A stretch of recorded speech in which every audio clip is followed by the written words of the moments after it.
All of you. आज हम पढ़ने जा रहे हैं क्लास 10th की फिजिक्स पार्ट 2। इसमें है प्रतिबिंब। तो थोड़ा हम आज प्रतिबिंब के बारे में समझेंगे, इमेज के बारे में होता क्या है। जिसे दर्पण के परावर्तक तल, जैसे ही दर्पण है, दर्पण का परावर्तक तल है। दर्पण के परावर्तक तल के परावर्तन के पश्चात किरणें जहाँ पर आकर मिलती हैं या जहाँ पर मिलती हुई प्रतीत होती हैं, जैसे अगर ये उत्तल दर्पण है तो उत्तल दर्पण में मिलती हुई प्रतीत होंगी, ये उत्तल दर्पण है। तो जहाँ पर मिलती हुई प्रतीत होती हैं वो प्रतिबिंब बनता है, वहाँ पर उसे हम प्रतिबिंब कहते हैं। जैसे देखिए यहाँ पर मिलती हुई प्रतीत हो रही हैं, यहाँ आकर वास्तव में मिल रही हैं, तो इसको हम कहेंगे प्रतिबिंब। और प्रतिबिंब देखिए दो प्रकार का होता है, एक होता है वास्तविक होता है और एक होता है आभासी होता है। तो कैसे हम पता करेंगे कि कौन सा प्रतिबिंब वास्तविक है और कौन सा प्रतिबिंब आभासी है, उसके बारे में थोड़ा हम डिस्कस करेंगे। चलिए देखते हैं। जैसे देखिए वास्तविक प्रतिबिंब, पहले हम देखेंगे रियल इमेज के बारे में। रियल इमेज क्या होता है उसके बारे में थोड़ा देखेंगे।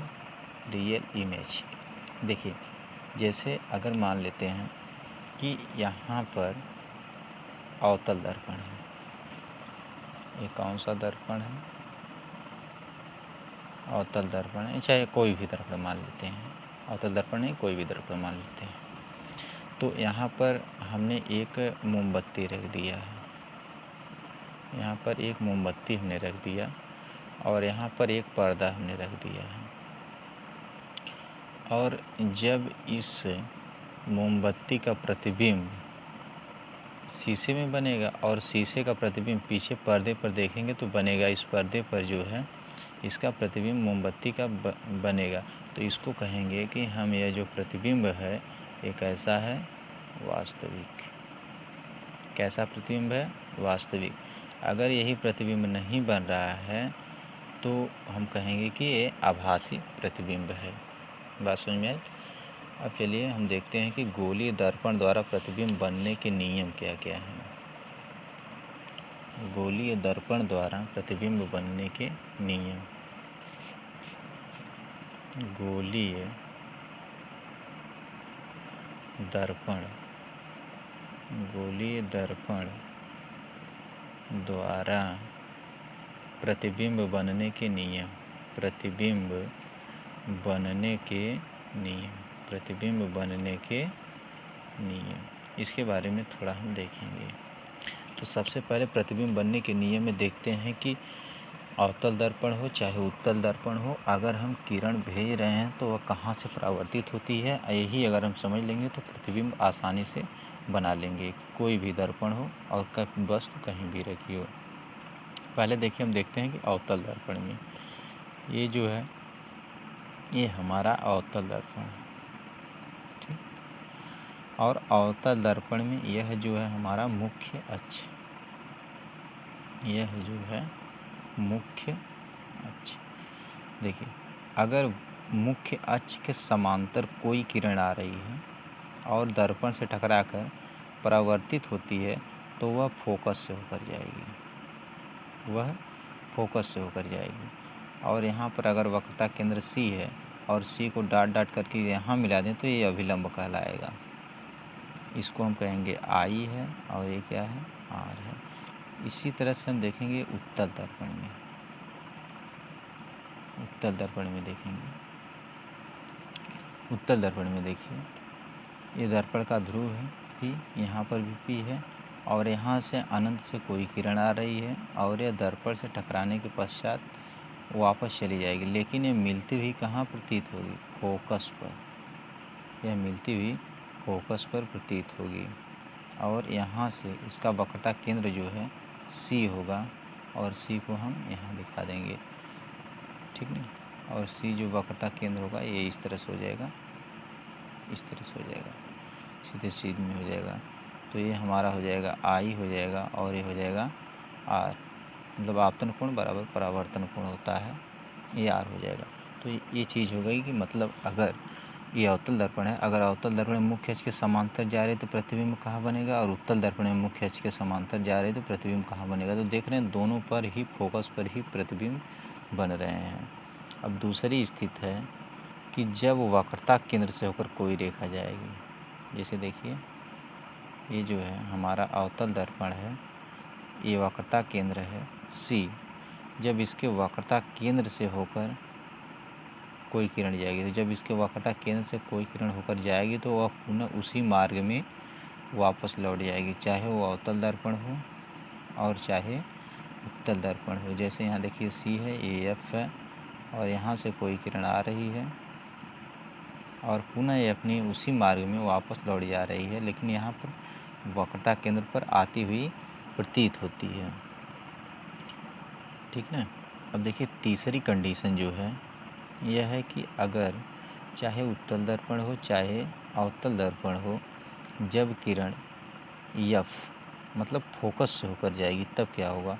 तो जब कोई किरण फोकस से होकर जा रही है तो वह टकराने के पश्चात दर्पण के मुख्य अक्ष के समांतर हो जाएगी। यही मुख्य अक्ष है, तो मुख्य अक्ष की क्या हो जाएगी, मुख्य अक्ष है, मुख्य अक्ष के समांतर हो जाएगी। देखिए यही है एकदम रूल है। अगर समांतर थी फोकस से टकराने के बाद मतलब इधर चली जाती, लेकिन जब तिरछी आ रही तो टकराने के बाद मुख्य अक्ष के समांतर हो जा रही है। और उसी तरह से उत्तल दर्पण में भी है, उत्तल दर्पण में भी है कि अगर कोई किरण इस तरह से आ रही है और टकराने के पश्चात मुख्य अक्ष के समांतर हो जाएगी और यह फोकस पर मिलती हुई प्रतीत होगी। तो ये हमारे हैं प्रतिबिंब बनने के नियम। अब हम पढ़ेंगे अवतल दर्पण द्वारा प्रतिबिंब का बनना। अवतल दर्पण द्वारा प्रतिबिंब का बनना, उसके बारे में हम पढ़ेंगे। चलिए देखते हैं अवतल दर्पण द्वारा प्रतिबिंब का बनना। अवतल दर्पण द्वारा प्रतिबिंब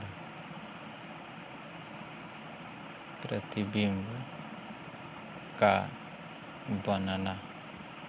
अवतल दर्पण द्वारा प्रतिबिंब का बनना, इसके बारे में हम थोड़ा पढ़ेंगे। पहला है जब वस्तु अनंत पर रखी है। तो पहला है जब वस्तु अनंत पर, जब वस्तु अनंत पर रखी है। जब वस्तु अनंत पर रखे तब उसका प्रतिबिंब कैसा बनेगा। तो इसको थोड़ा सा हम इस तरह बना ले रहे हैं। ये अवतल दर्पण है, अवतल दर्पण, अवतल दर्पण। यहाँ से एक मुख्य अक्ष खींच लेते हैं, मुख्य अक्ष, और यहाँ एक C है वक्रता केंद्र जिसको बोलते हैं, ये जो है F है। तो अनंत से आने वाली किरणें जो होती हैं वह दर्पण से टकराकर फोकस से होकर जाती हैं। कोई भी किरण आएगी समांतर अनंत से आएगी तो टकराकर फोकस से होकर जाएगी, तुरंत टकराएगी और फोकस से होकर जाएगी। ये इस तरह से हो जाएगा। तो यह जो फोकस है यहीं पर क्या मिल रही है किरणें। अभी हमने ऊपर बताया कि प्रतिबिंब कैसे बनता है, जहाँ पर किरणें आकर मिलती वही उसका प्रतिबिंब होता। तो प्रतिबिंब यहीं बन रहा है ना। तो वस्तु कहाँ है, अनंत पर। अब अनंत का मतलब ये नहीं कि एकदम दिखाई ही न दे, अनंत का मतलब कुछ दूरी पर है, लेकिन मतलब उसको हम मापेंगे नहीं। चलिए देखते हैं। अब यह जो है इसकी स्थिति क्या होगी। जब वस्तु अनंत पर रखी है तब प्रतिबिंब की स्थिति जो होगी कैसा बनेगा। पहला है वास्तविक बनेगा, वास्तविक। दूसरा कैसा बनेगा, उल्टा बनेगा। तीसरा कैसा बनेगा, वस्तु से बहुत छोटा बनेगा, वस्तु से बहुत छोटा बनेगा, बहुत छोटा बनेगा, मतलब एक बिंदु मात्र बनेगा। अब दूसरा है जब वस्तु अनंत और वक्रता केंद्र के बीच स्थित हो। मतलब दूसरा है जब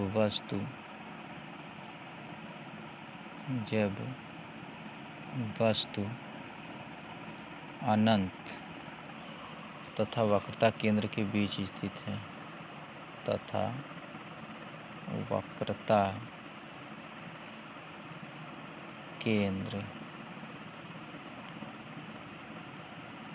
के बीच में स्थित है, जब वस्तु अनंत तथा वक्रता केंद्र के बीच में स्थित है।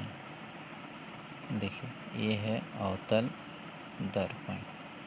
यहाँ से एक रेखा खींचेंगे, ये दर्पण का ध्रुव P है, ये इसका है प्रिंसिपल एक्सिस यानी मुख्य अक्ष, इसका है मुख्य अक्ष। और यहाँ से ये वक्रता केंद्र C है, यहाँ F है, और वस्तु अनंत और वक्रता केंद्र के बीच में रखी गई है। और इस वस्तु का हम नाम दे रहे हैं AB।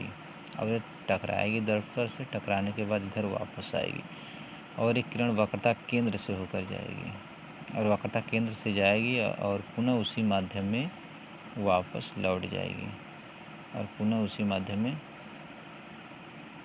वापस लौट जाएगी। और यहीं जहाँ काट रही है यही प्रतिबिंब बनेगा, तो प्रतिबिंब इसका उल्टा बनेगा, A' B', ये इसका प्रतिबिंब बनेगा। तो कैसा बनेगा? पहला है, देखिए जैसे वहाँ हमने प्रतिबिंब बनने के नियम में बताया है कि अगर वक्रता केंद्र से कोई किरण जा रही, सीधी जा रही, तो पुनः देखिए वापस लौट जा रही है, और समांतर जा रही है तो मुख्य फोकस से आ रही है। यहाँ पर जो बताए हैं हमने वही चीज़ यहाँ पर है, ठीक है। इसके बारे में थोड़ा हम समझेंगे, ठीक है। चलिए देखते हैं कैसा बनेगा। पहला कैसा रहेगा? वास्तविक। कैसा बनेगा ये? वास्तविक। और दूसरा कैसा रहेगा? उल्टा रहेगा। और कैसा रहेगा तीसरा? ये वस्तु से छोटा, वस्तु से छोटा बनेगा, ठीक।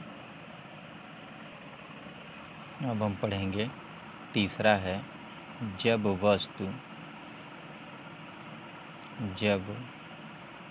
वक्रता केंद्र पर रखी हो, जब वस्तु वक्रता केंद्र पर रखी हो, जब वस्तु वक्रता केंद्र पर रखी हो। ये हमारा है अवतल दर्पण। ये दर्पण का ध्रुव P है, इसको हम कहते हैं मुख्य अक्ष। यह जो है मुख्य अक्ष है। ये दर्पण का वक्रता केंद्र C है, ये F है। अब देखिए जब यहाँ पर वस्तु रखी गई है तो यह AB है, तो यह यहाँ से चलने वाली किरणें मुख्य अक्ष के समांतर होंगी और यहाँ से वापस चली आएंगी, और एक किरण फोकस से होकर जाएगी और टकराने के पश्चात पुनः वापस चली आएगी। तो इसका प्रतिबिंब देखिए कहाँ पर बनेगा? यहीं पर बनेगा, वक्रता केंद्र पर ही बनेगा। तो यहाँ ये बनेगा A' और B'। तो वस्तु की स्थिति कैसी होगी? ये भी है वस्तु है, A' B' क्या है? वस्तु का प्रतिबिंब है, इमेज है। देखिए इसकी आकृति कैसी रहेगी? पहला क्या होगा? वास्तविक बनेगा। पहला क्या है? वास्तविक है। दूसरा कैसा बनेगा? उल्टा। दूसरा कैसा बनेगा? उल्टा। और तीसरा कैसा बनेगा? वस्तु के बराबर। प्रतिबिंब की स्थिति कैसी रहेगी? वस्तु के बराबर। कहाँ पर बनेगा? वक्रता केंद्र पर ही बनेगा, यानी वस्तु के बराबर वक्रता केंद्र पर, वक्रता केंद्र पर बनेगा। अब चलिए देखिए, अब जब वस्तु यहाँ पर हो, मतलब वक्रता केंद्र और फोकस के मध्य हो, मतलब जब वस्तु वक्रता केंद्र, जब वस्तु वक्रता केंद्र तथा फोकस के मध्य रखी हो, तथा फोकस के मध्य रखी हो, तब प्रतिबिंब कैसा बनेगा? जैसे इसके पहले हमने बताया था कि जब वस्तु, थोड़ा इसको बना लेते हैं तो उसके बाद समझा रहे हैं उसको। चलिए देखिए इसको पहले, ये अवतल दर्पण है, ये P है, यहाँ सी है, ये जो है हमारा एफ है। तो हमने वस्तु को यहाँ पर रख दिया, वक्रता केंद्र तथा फोकस के मध्य रख दिया। तो एक समांतर चलने वाली किरणें जो है फोकस से होकर आएंगी, और एक जो है यह फोकस से होकर जो किरण जाएगी यह समांतर हो जाएगी और इधर बनेगी, और हमारा जो वक्रता केंद्र है सी यहाँ पर है। तो ये प्रतिबिंब जो है यहाँ पर बन रहा है ए डैश और बी डैश, यह जो है ए बी है। तो यहाँ थोड़ा सा हम समझेंगे। इसके पहले जो हमने बनाया था, एक जब वस्तु को हमने यहाँ रखा था तो प्रतिबिंब यहाँ पर बना था, मतलब यहाँ पर वक्रता केंद्र और फोकस के मध्य बना था। लेकिन अब जब हम वस्तु को यहाँ पर इसके दोनों के बीच रख रहे हैं, वक्रता केंद्र और फोकस के बीच रख रहे हैं, तब प्रतिबिंब अनंत और वक्रता केंद्र के बीच बन रहा है, यानी उसका उल्टा बन रहा है। जब हमने यहाँ वस्तु को रखा था अनंत और वक्रता केंद्र के मध्य रखा था, तो प्रतिबिंब कहाँ बना था, वक्रता केंद्र और फोकस के मध्य बना था। लेकिन जब हमने वस्तु को वक्रता केंद्र और फोकस के मध्य रख रहे हैं, तो वस्तु का प्रतिबिंब कहाँ बन रहा है, अनंत और वक्रता केंद्र सी के मध्य बन रहा है। तो स्थिति क्या होगी इसकी, पहला रहेगा वास्तविक रहेगा, वास्तविक, दूसरा क्या रहेगा, उल्टा रहेगा, और तीसरा क्या रहेगा, वस्तु से बड़ा। इसका इमेज कैसा होगा, वस्तु से बड़ा बनेगा, वस्तु से बड़ा बनेगा। कहाँ पर बनेगा, वक्रता केंद्र और अनंत के मध्य बनेगा, वक्रता केंद्र तथा अनंत के मध्य, अनंत के मध्य बनेगा। अब ये चौथा हो गया। अब पांचवा क्या है, जब वस्तु फोकस पर हो, जब वस्तु फोकस पर हो, फोकस पर हो, तब प्रतिबिंब की स्थिति कैसी होगी। चलिए देखते हैं कि जब वस्तु फोकस पर है तब प्रतिबिंब कैसा बनेगा। ये दर्पण का ध्रुव है P और ये F है, ये C है। तो पहले हम वस्तु को फोकस पर रख देते हैं A B। तो यहाँ चलने वाली किरणें इससे टकराकर पुनः इसी से होकर इधर गुजर जाएंगी, और जो किरण यहाँ से जा रही है यहाँ इससे टकराएगी, और टकराने के पश्चात इसके वक्रता केंद्र से ही आएगी और आकर इधर निकल जाएगी। तो इसका हम देख रहे हैं कि मतलब यहाँ से टकरा रही है, इधर जा रही, टकरा रही है, और टकराने के पश्चात उसी माध्यम से वापस लौट आ रही है। तो यह आकर मतलब इधर अनंत पर प्रतिबिंब इसका बनेगा। अब थोड़ा यहाँ ध्यान देते हैं कि जब हमने वस्तु को अनंत पर रखा था तो प्रतिबिंब F पर बना था, और जब हमने वस्तु को F पर रख रहे हैं तो प्रतिबिंब कहाँ बन रहा है, अनंत पर बन रहा है। कहीं अनंत पर जाकर काटेंगी रेखाएं, तब वस्तु का प्रतिबिंब कैसा होगा, वास्तविक होगा भी, वास्तविक। दूसरा कैसा रहेगा, उल्टा, और तीसरा क्या है, वस्तु से बड़ा रहेगा। वस्तु से बड़ा कहाँ पर बनेगा, अनंत पर, वस्तु से बड़ा अनंत पर बनेगा। ठीक, एक और है बचा, छठवीं पॉइंट है कि जब प्रतिबिंब जो फोकस और दर्पण के ध्रुव के मध्य हो, जब वस्तु दर्पण के ध्रुव और फोकस के मध्य हो, जब वस्तु F और P के मध्य हो, P के मध्य में स्थित हो, तब प्रतिबिंब कैसा बनेगा। थोड़ा समझिए इसको। देखिए ये है हमारा अवतल दर्पण। अब इसमें जो है एक F है, इधर C है। तो इसमें कहा कि जब वस्तु यहाँ पर रखी गई है तब प्रतिबिंब कैसा बनेगा। तो यहाँ से थोड़ा सा देखिए, यहाँ से जाने के पश्चात ये F से होकर चला जाएगा, इधर आ जाएगा यहाँ से टकराने के पश्चात, और एक किरण जाएगी दर्पण के ध्रुव के यहाँ, और यहाँ से टकरा कर इधर निकल जाएगी, मतलब इधर बढ़ती जाएगी। तो इसको अगर हम डॉट करके आगे बढ़ाएंगे, इधर बढ़ाएंगे, और इसको हम डॉट करके आगे बढ़ा रहे हैं, तो देखिए इसका जो प्रतिबिंब है यहाँ पर बन रहा है, और ये B है, ये कैसा है, A डैश B डैश है। ये कैसा बनेगा, पहला आभासी बनेगा, ये ये कैसा बनेगा? आभासी बनेगा। दूसरा कैसा बनेगा? सीधा बनेगा। और तीसरा कैसा बनेगा? वस्तु से बड़ा बनेगा। वस्तु से बड़ा बनेगा। और वस्तु से बड़ा बनेगा कहाँ पर? दर्पण के पीछे बनेगा। तो ये हमारी जो 6 स्थितियाँ हैं, प्रतिबिंब बनने की 6 स्थितियाँ हैं। और ये यूपी बोर्ड एग्ज़ाम की दृष्टि से बहुत महत्वपूर्ण है। इन 6 में से एक ना एक क्वेश्चन ज़रूर आएगा, ये कन्फर्म है।